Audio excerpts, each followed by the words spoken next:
The night my friend set me up with Emma Collins, I realized something very simple about people. Some of them don't want romance. They want an audience. My name is Adam Reed. I'm 34, and by that point, I had been single long enough for everyone around me to treat it like a community problem. My sister sent me profiles. My coworkers made jokes. My friends gave speeches about getting back out there, like dating was a public service I had been neglecting. I wasn't bitter, just tired. I had gone through a quiet breakup the year before with a woman who loved the idea of a stable man until stability looked too much like normal life. No scandal, no betrayal, just two people slowly admitting they wanted different futures and pretending that made it painless. After that, I stayed away from dating for a while, not because I was broken, because I was finally peaceful. Then my friend Mark invited me to dinner. Small group, he said. Nothing weird. That should have warned me. Nothing good has ever followed the phrase, nothing weird. The restaurant was one of those trendy downtown places where the lighting was low enough to hide regret, and the menu used too many adjectives for potatoes. When I walked in, Mark was already at the long table with his wife, two other couples, and one empty chair beside a woman I didn't know. She looked up when I arrived, and before anyone said a word, I saw the setup. Not because she did anything wrong, because the room did. That tiny shift people make when they think they're about to watch something interesting. The quick glances, the suppressed smiles. Mark's wife suddenly becoming very invested in her drink. One guy at the end of the table leaning back like he had bought a ticket. The woman beside the empty chair seemed to notice it too. Her name, I learned a second later, was Emma. She was around my age, maybe early 30s, with warm brown eyes, shoulder-length dark hair, and a navy dress that looked simple in the best way. She was plus size, yes, but that wasn't what stood out first. What stood out first was how still she was. Not shy. Still. Like someone who had walked into a room, understood the temperature immediately, and decided not to give anyone the satisfaction of seeing her flinch. Mark stood too quickly. Adam, there he is. I gave him a look. Here I am. This is Emma, he said, gesturing like a game show host with a guilty conscience. Emma. Adam. Emma smiled politely. Hi. Hi, I said. Then Mark added, we thought you two might, hit it off. The table went too quiet. There it was. Not a date, a test. Maybe even a joke. I don't know what reaction they expected from me. Discomfort, probably. Some awkward laugh, a polite escape. Maybe they thought I'd be shallow enough to make them feel superior for noticing it. Instead, I pulled out the chair beside Emma and sat down. Good, I said, because I was hoping there'd be at least one person here I hadn't already heard tell the same three stories. Emma looked at me. Really looked. One corner of her mouth moved like she was trying very hard not to smile. Mark blinked. Wow, starting aggressive. You invited me to a surprise dinner with witnesses, I said. Aggressive feels appropriate. That got a couple of laughs, but they were nervous now. Good. Emma picked up her water glass and said, for the record, I also was told this was a normal dinner. I turned to her. So we were both lied to. Apparently. Strong foundation. Her smile came through this time. Small, sharp, beautiful. That was when I knew this evening might not go the way the room expected. For the first 20 minutes, people tried to behave normally and failed. Conversations kept detouring toward us, then away from us, like everyone wanted to check whether the chemistry experiment had exploded yet. Emma handled it with more grace than they deserved. She worked as a high school art teacher. She had once accidentally ordered 70 pounds of clay instead of 7 because the supplier's website was designed by a raccoon with Wi-Fi. She loved old bookstores, hated cilantro, and had an extremely specific theory that every bad first date could be identified by how a man treated the waiter in the first 10 minutes. That seems harsh, I said. It's generous, she replied. I used to give them 20. I laughed for real. Not polite. Laughter. Real laughter. The kind that made Mark glance over with an expression I couldn't read. Maybe confusion. Maybe disappointment. Maybe the uncomfortable realization that the person he thought would be the joke had become the most interesting person at the table. Then one of the husbands, Brad, opened his mouth and confirmed my lowest expectations. He leaned back grinning and said, "So, Adam, be honest. Is Emma your usual type?" The table froze. Emma's face didn't change much, but I saw her hand tighten around her fork. That was the moment, the one the night had been building toward. The moment where everyone found out what kind of man I was willing to be when a woman's dignity was on the table and people expected me to laugh along. I set my drink down, slowly. Then I looked at Brad and said, "No." The room went silent. Emma looked down. And before that silence could turn cruel, I finished. "She's smarter, warmer, and funnier than most women I've been lucky enough to sit beside." I turned slightly toward her, not performing, just making sure she heard me clearly. "So, if you're asking whether I usually get set up with someone this interesting, the answer is no." Nobody moved. Brad's grin died first. Mark's wife stared into her glass. Emma lifted her eyes to mine, and for 1 second, all the noise in the restaurant seemed to fall away. Then I looked back at Brad. "And if you were asking something else," I said calmly, "don't." That left the whole table speechless, exactly like the title promised. "But Emma?" Emma smiled, not the polite one from before, a real one. And then, with perfect calm, she said, "Well, that was unexpected." I picked up my menu. "Good unexpected, or we should escape through the kitchen unexpected?" She leaned closer, just slightly. "Ask me again after dessert."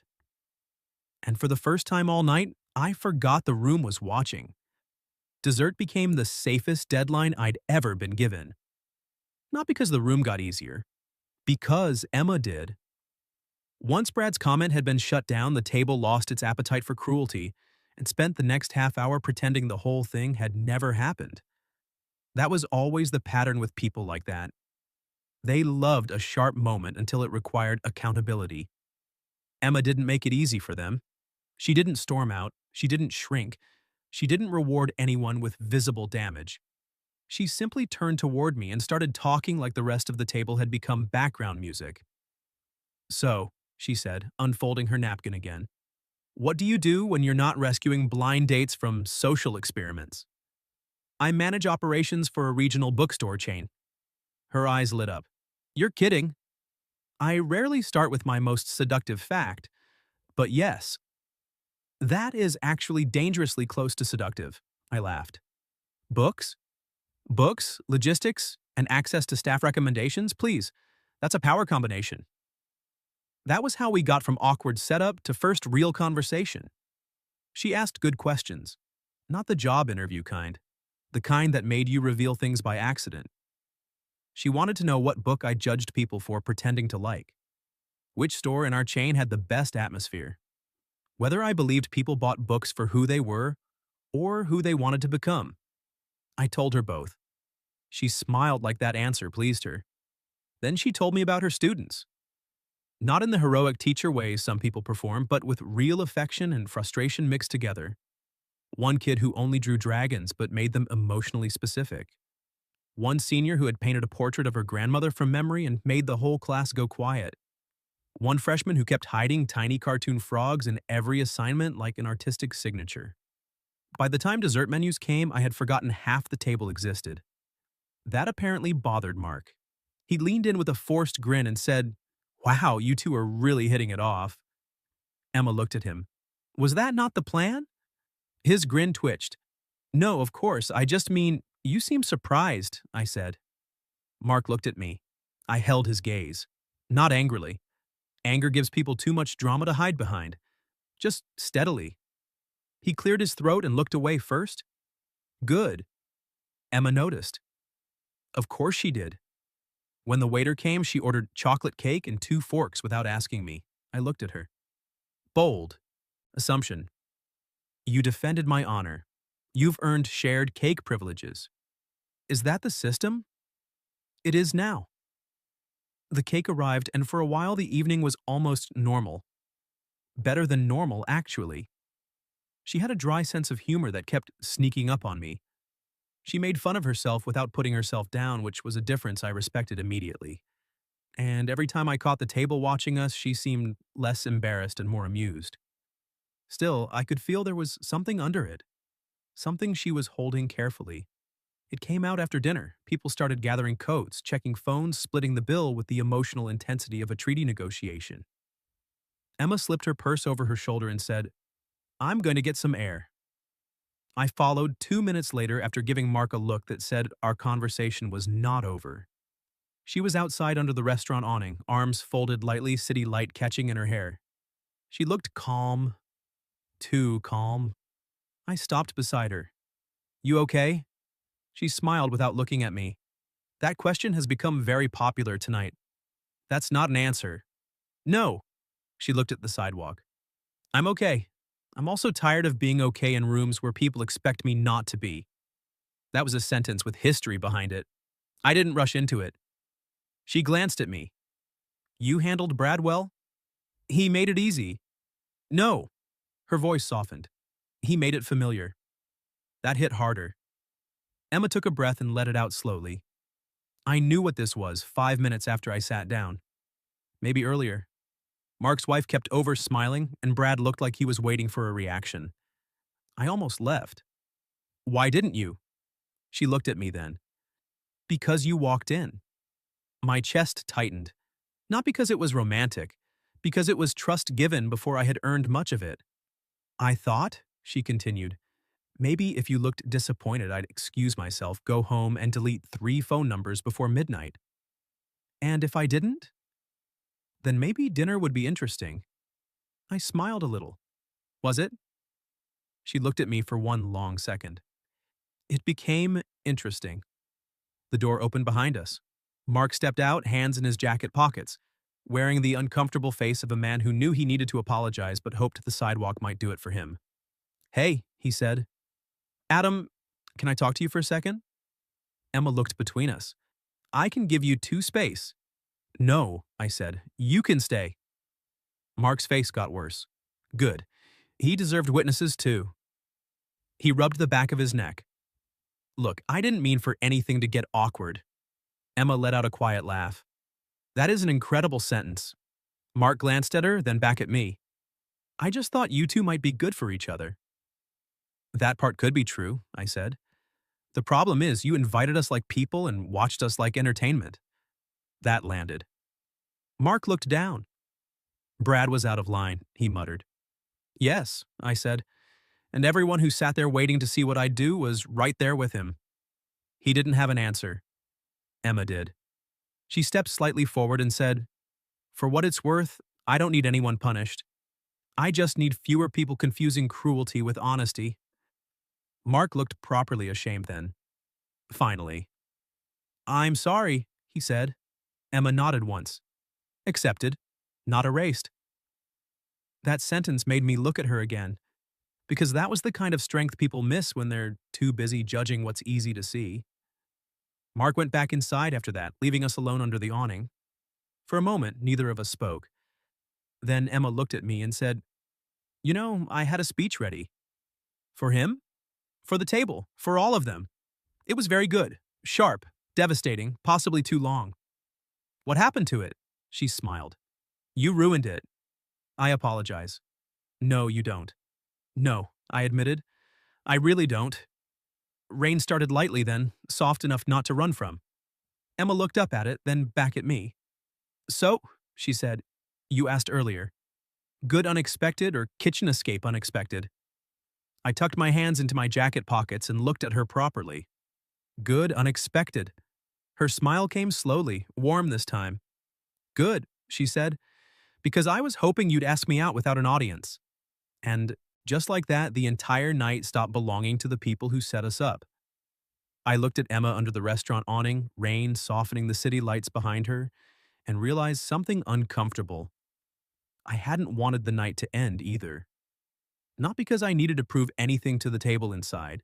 Not because I felt protective in some dramatic, self-important way. Because the woman standing in front of me had taken an evening designed to make her feel small and somehow made the whole room reveal itself instead. So I said, "Then I'm asking." Her eyebrows lifted. "That fast?" No audience, no committee, no one pretending this was their idea. I smiled a little. "Emma Collins, would you like to go out with me on purpose?"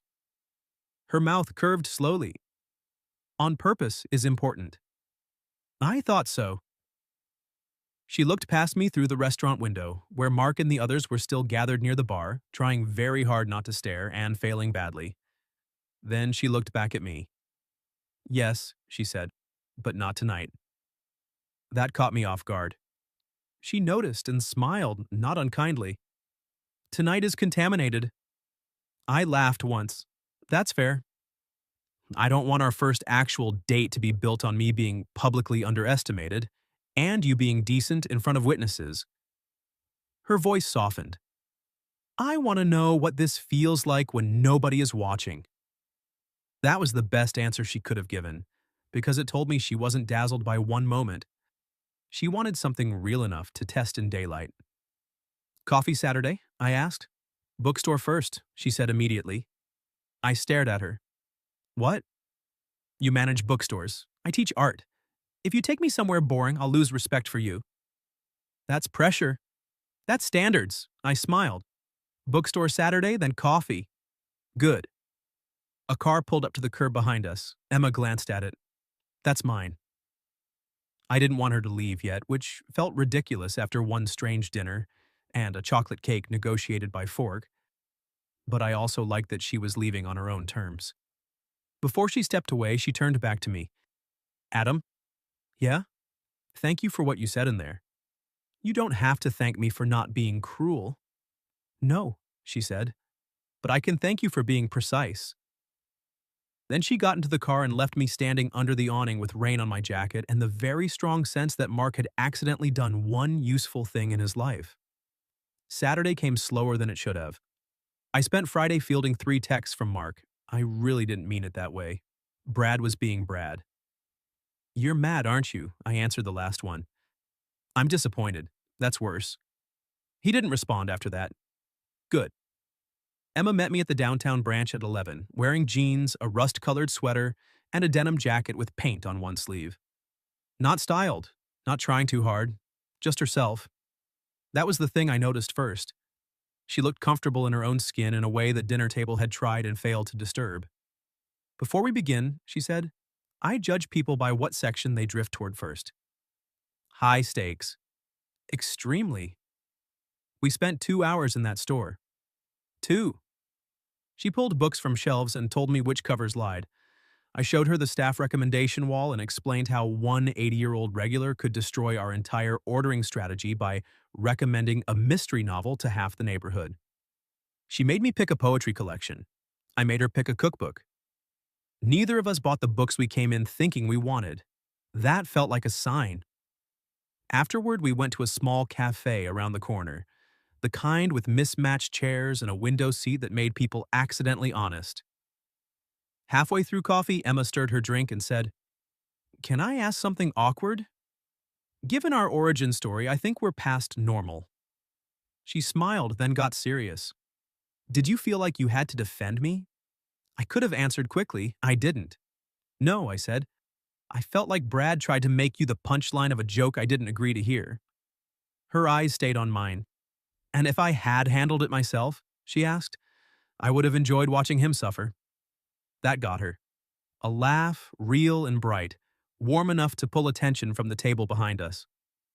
Then she looked down at her cup. I'm used to people making assumptions before I've even opened my mouth. Men especially. She lifted her eyes again. So when you looked at me like I was simply the person sitting next to you, that mattered. Something in my chest tightened. You were, I said. Exactly. The date didn't end after coffee. It turned into a walk through the art supply store where she bought brushes and made me guess what each one was for. I failed with confidence. She respected the confidence, not the accuracy. By late afternoon, we were outside her apartment building, and neither of us had a clean reason to keep stretching the date except the obvious one. Emma held the bookstore bag against her side. So, she said, good unexpected? Better. Her smile softened. Then her phone buzzed. She glanced at it and her expression changed. Not fear. Fatigue. What? She turned the screen slightly, a text from Mark's wife. I heard you and Adam are actually going out. That's cute. Guess the setup worked after all. Emma stared at it for a second. Then she looked at me and said quietly, I really don't want them thinking they get credit for this. I looked at the message, then at her. They don't. Her eyes searched mine. No? No, they created a bad room. I stepped a little closer. You created everything worth staying for. The expression that crossed her face then was softer than anything I'd seen from her yet. Before either of us could say more, she slipped her phone into her pocket and whispered, Then come upstairs for tea, Adam. I'm not ready for this date to be over. I went upstairs for tea. That sounds calmer than it felt. Emma's apartment was warm, bright, and full of things that made immediate sense once you knew her. Framed student artwork on one wall, stacks of sketchbooks on the coffee table, a blue ceramic bowl full of wrapped candies by the door, plants in every window, some thriving, some clearly surviving on optimism. She kicked off her shoes, set the bookstore bag on the counter, and said, I need to warn you, my tea collection suggests I'm more emotionally stable than I am. I'll try not to be misled. Good. She made chamomile for herself and something with ginger for me, then carried both mugs to the couch. For a while, we didn't talk about the dinner, or Mark, or the text. We talked about normal things. Bad apartment plumbing. The best bookstore smell. Whether adults should be allowed to own more than one decorative blanket without being judged. Then she got quiet. I waited. Emma looked down at her mug and said, The thing about being made into a joke is that people always expect you to appreciate when someone else stops the joke. I understood what she meant immediately. You don't want to be grateful for basic decency. Her eyes lifted to mine. Yes. You shouldn't have to be. That seemed to hit her harder than any compliment could have. She leaned back into the couch, one hand around the mug. I liked what you did. I did. But I think I liked even more that you didn't treat me afterward like I was fragile. I smiled a little. You did threaten to judge my bookstore performance. You needed pressure. I performed well. You did. The quiet after that was softer. Not empty. Full. Emma set her mug down. Adam? Yeah?